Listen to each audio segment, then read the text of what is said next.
Welcome to the Loom Spotlight. Spotlight today is on Carl Scambati. Carl is the Chief Executive Officer with ZipPark, based in West Hartford, Connecticut. ZipPark is a solutions provider for valet and event operations. We're going to learn a little bit about the technology that ZipPark has, talking to Carl. I hope you enjoy the conversation. Hi, Carl. How are you? Hey, Keith. Good, thanks. How are you? I'm doing well, thank you. Thanks very much for being a guest on the Loom Spotlight. I really appreciate you taking time out to join me today. Sure, of course. No, my pleasure. So maybe you could tell us a little bit about ZipPark. Sure. ZipPark is started out as a valet technology company. We founded the company in 2001, which was quite a while ago. Just to sort of remind you of how long ago 2001 was, if you remember, we had all just survived the millennium bug. Okay. Right? Yeah. And the iPod was still a year away. Not the iPhone, but the iPod. Wow, So that really sets that up there for you. Yeah. Right. So yeah, so mobile technology in particular was quite different back then. We were sort of on what they call the bleeding edge. But we founded the company, as I said, as a valet technology company. So primarily or singly focused on valet technology. And we did that. We sold to airports and hospitals and hotels, casinos, garages. We did that for about 7 years, until in 2008 we were approached by the Yankees with an idea for an event parking system for them. And since we already had a tried and true essentially park system, we were able to pivot the product into event parking. We basically could reuse all of the back end and the database and a lot of the logic behind it, and just refactored the front end for event parking. Event parking being, considerably simpler transaction than valet parking. So in 2008, that's what happened, and ever since then, we've been bringing both products along. They work in concert with each other. So we have some customers that actually have both a valet component and an event parking component, and they're able to do both simultaneously. Like actually in your neck of the woods, American Dream is doing that very thing. Okay. Now the event solution, is that usually contracted with either the venue, or is it with the sports team, or is it mixed? Yeah, it's sort of all over the place. Sometimes it's with the operator, sometimes it's with the owner. Sometimes it is they'll purchase the software from us, a perpetual software license, and other times they'll have us host it for them. So we take care of all the nitty gritty, all the details of maintaining and managing a cloud-based system. Got it. Either valet or event, you have to interface with people. So with today's concerns about with COVID-19 and social distancing, how are your solutions addressing like contactless or interfacing with the customer? Yeah, that's a very timely question. Well, thankfully, let's talk about our event parking product first. That has actually supported contactless for probably about 3 years now. Truly supported it. Okay. We've had the ability to validate prepaid passes for a very long time. So patrons going to a game, to a concert, can go online to a Ticketmaster site or tickets.com. Paciolan-based systems. We have support with Spot Hero and Parkways and Park Mobile. You can go to any one of those sites and purchase a ticket, a parking pass, and then just arrive at the venue with that pass in hand, whether it be a pre-printed barcoded pass. Sometimes they'll have it on their phone or even within the team app. And all they have to do is present that credential, and a cashier with one of our handhelds will scan the barcode and we'll validate it in real time. So there's no more just sort of looking at a prepaid pass and kind of hoping that it's valid or that it hasn't been copied or or it's been counterfeited. So that's number one with event parking would be your prepaid passes.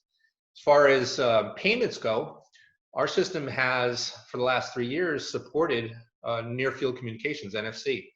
So we've been able to take Apple Pay, Android Pay, and Tap and Go cards for quite some time now. And we've got a couple of other things too. We have a feature built into event parking that allows them to put in lists of names of VIPs. So for people that are so important they don't want to even credential them, they could just look them up by name. So no need to exchange paperwork or anything like that. So Okay. again, another point where it's truly contactless. And then finally, as you may have noticed, right, everything we've talked about so far has to do with a cashier being involved or an attendant of some sort.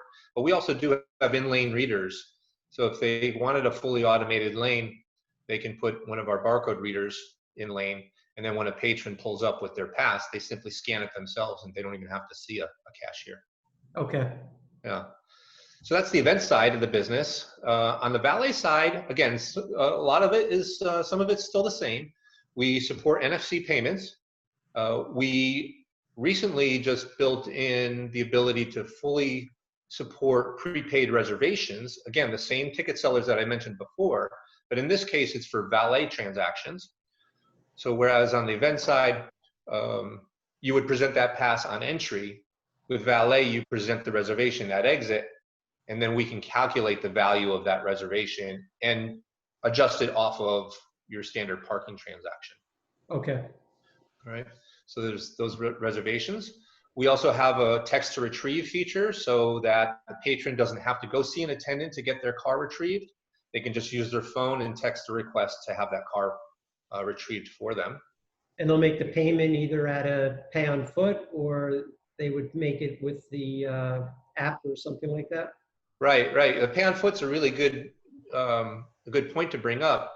We actually don't have pay on foot machines, but we work with other parks manufacturers like Tiba and Ski Data, Designa, Scheid & Bachmann, where you can have that patron go to one of their pay on foot machines, present our valet ticket, and then pay for their parking at that point and through that method, which would then generate an automatic request for the vehicle. Okay. Yeah, so they don't even have to interface, that the car will just be waiting for them at the pickup point. Yeah, exactly. Right. And they haven't even had to, interact with a human being at that point. Got So it. although valet is still very high touch, someone clearly, obviously has to still get in the car and park it. What we're trying to do is eliminate as many of the other touch points as possible. Yeah. Well, it Yeah. sounds like you have that covered with the technology. I think it's more challenging probably for the operator to deal with, the car and the driver moving the car, bringing the car back. That whole side of it is more challenging for them. Yeah, absolutely. And now we're also working on 2 more features that are going to be contactless. One will be a web pay. So after you text for your vehicle, then you'll get another text back with a link to a website where you can pay for your parking that way. So again, another way so you don't have to see a cashier, you don't have to interact with a human being. And then we're also working on ticketless features as well. So instead of getting a ticket back from an attendant, your phone is actually used as your valet ticket or your claim check. Okay. So just one less interaction. No, it sounds like you've got some things already in place, some of them for a couple of years now, so it's already proven, and you've got a couple nice things coming. That's great. As you know, with technology, you have to keep innovating. Yeah, we just have to get people back into the stadiums and the arenas for concerts. Once that happens, then all your solutions can be realized. Yep, you got it. And it is starting to happen here and there where we've got some customers that are starting to ramp up again, run some concerts, run some games and things like that. So I think it's a matter of time. Hopefully, we'll keep this COVID-19 pandemic in check and we'll keep heading in the right direction and quickly.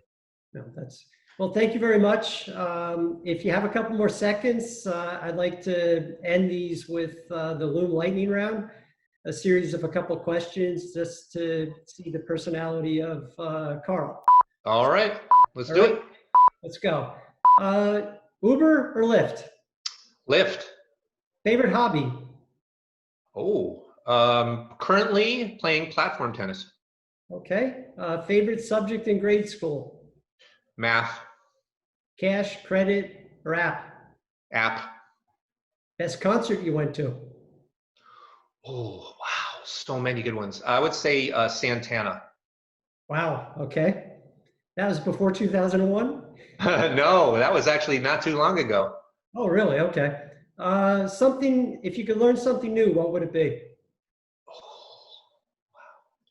Um, right now, I'm trying to learn more about smart cities, what that really means and how it can be implemented um, the best way. Okay. Favorite movie? Again, wow, these are tough questions. I would say The Princess Bride. Okay. Bucket list travel spot? This one's a sad one. Vietnam, because we had a trip already planned to go to Cambodia, Thailand, and Vietnam next month, and we had to cancel it. Oh, I'm sorry. Well, hopefully that'll be able to be rescheduled soon. And last, self-park or valet? Oh, that's an easy one. I Do I have think, to answer? yeah, no, you don't have to.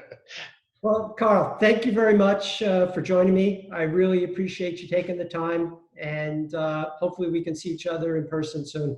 Yeah, I hope so too. Thank you so much. This was a lot of fun. I appreciate it. Take care. Okay, bye.